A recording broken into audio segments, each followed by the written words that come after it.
Assalamualaikum warahmatullahi wabarakatuh. Coming next question number 3. And the question number 3 is give 2 examples each of. नीचे हमें कुछ question दे रखे हैं, हमें उनके लिए एग्जाम्पल्स लिखने हैं. Look at first part in this question, and first part is leaves which have pleasant odor. ऐसे कौन सी लीव्स हैं जिसमें से स्मेल आती है, यानी कि खुशबू आती है? तुलसी एंड कोरिएंडर. तुलसी की पत्तियों में से खुशबू आती है, और कोरिएंडर यानी कि धनिया की लीफ में से भी खुशबू आती है. TULSI tulsi, CORIANDER coriander. First part is complete. Coming next part. And the next part is leaves which are eaten. ऐसे कौन सी पत्तियां हैं जिन्हें हम ईट करते हैं? Spinach and cabbage. SPINACH spinach, CABBAG cabbage. ये दोनों ऐसे प्लांट हैं जिनकी हम पत्तियों को ईट करते हैं, यानी कि खाते हैं. Coming next part is third part, and third part is herbs small green plants. हमें 2 छोटे हर्ब प्लांट के नाम लिखने हैं. Rosemary and mint.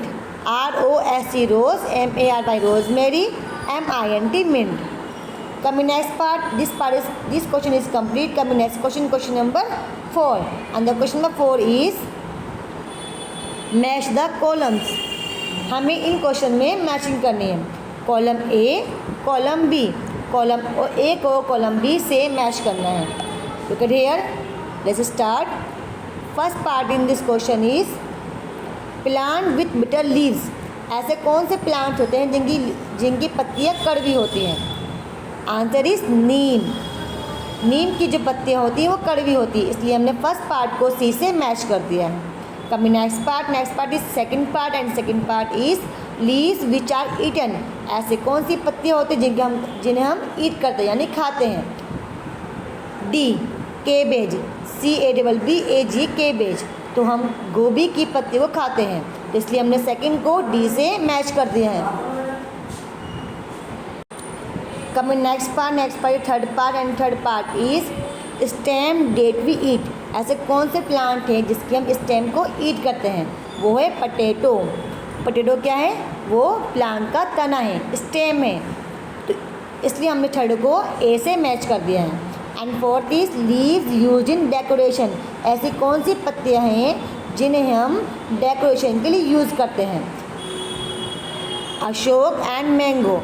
अशोक का प्लांट और मैंगो के प्लांट, जो उनकी जो पत्तियां होती हैं, हम उन्हें डेकोरेशन के लिए यूज़ करते हैं, इसलिए हमने फोर्थ को B से मैच कर दिया है. So class question 4 is complete. Coming next question number 5, and question number 5 is Mohan collected some curry leaves for making poha. Mohan ने कुछ कड़ी की पत्तियों को कलेक्ट करा पोहा बनाने के लिए. He kept these leaves with some other leaves. उसने इन पत्तियों को कुछ और अदर पत्तियों के साथ मिलाकर रख दिए. His sister wants to make poha but she is finding herself unable to identify his leaves. उसकी सिस्टर पोहा बनाना चाहती है. उसने उन पत्तियों को ढूंढा, लेकिन वो पत्तियों को नहीं पहचान पाई.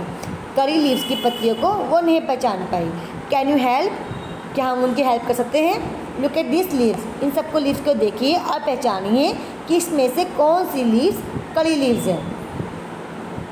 आंसर इज सेकंड जो है हमारी कड़ी लीव्स कहलाती हैं, इसलिए हमने सेकंड को राइट का मार्क कर दिया है. I hope understand. आप भी सेकंड पार्ट पर राइट का मार्क कर दीजिएगा. I hope understand. So class your book work is complete. Now it's time your homework, and your homework is learn and write word meaning in your notebook and book work in your book. आज मैंने आपको जो lesson 5 की word meaning करवाई हैं वह आपको अपनी नोटबुक में नोट डाउन करनी है, और बुक वर्क आपको अपनी बुक में फिल करना है इन क्लीन राइटिंग में. Thank you. Have a nice day.